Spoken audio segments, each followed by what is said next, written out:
You know, it's hard enough to have a mental illness or to have depression, but to have to worry about what other people might think of you because you have this illness, that is such an injustice, and it's just so unfair.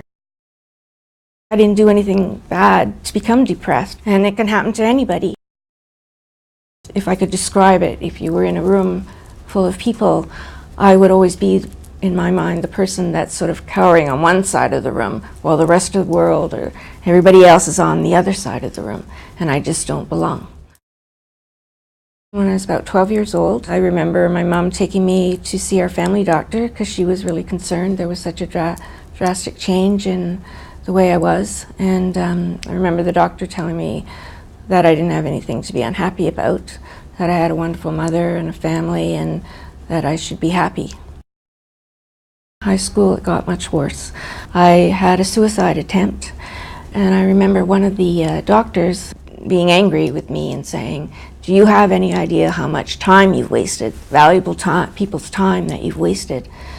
It was really crushing. I had terrible feelings about myself already, and I felt I did waste everybody's time. That's what I was doing on earth, sort of was wasting people's time and anyone that had anything to do with me.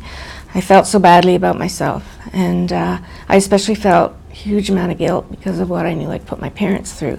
And I think this is really a big part of anyone that suffers from depression. You're aware of the hurt and the terrible feelings and anguish that you're putting anyone associated with you through.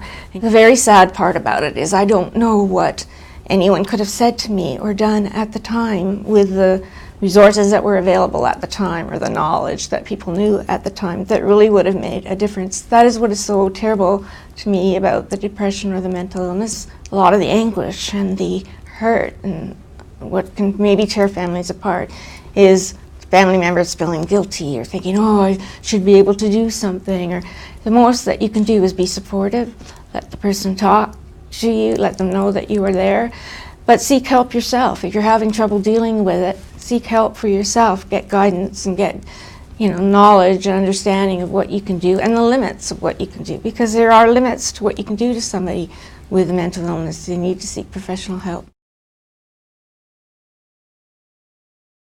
I'm not ashamed of having depression. That doesn't shame me. What does shame me, and it's hard to say, is the state of my life and the things that I haven't experienced.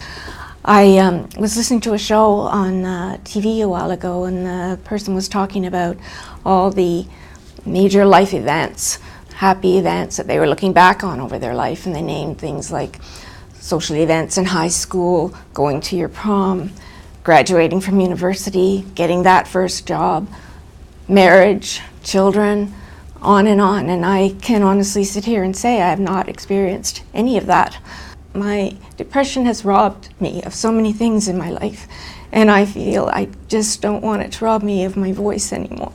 I want to have a voice about this. It's all very fine to see, and I commend people that have great successes in their life and are celebrities talking about mental illness. But a lot of us that have had depression, or a mental illness, we aren't able to achieve all these great things in life.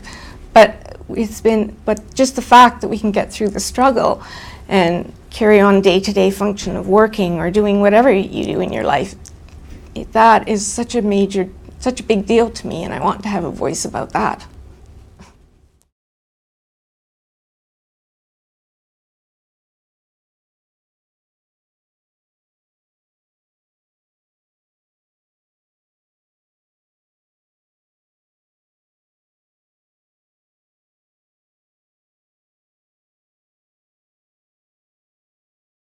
Support Ontario's public television. Donate at tvo.org.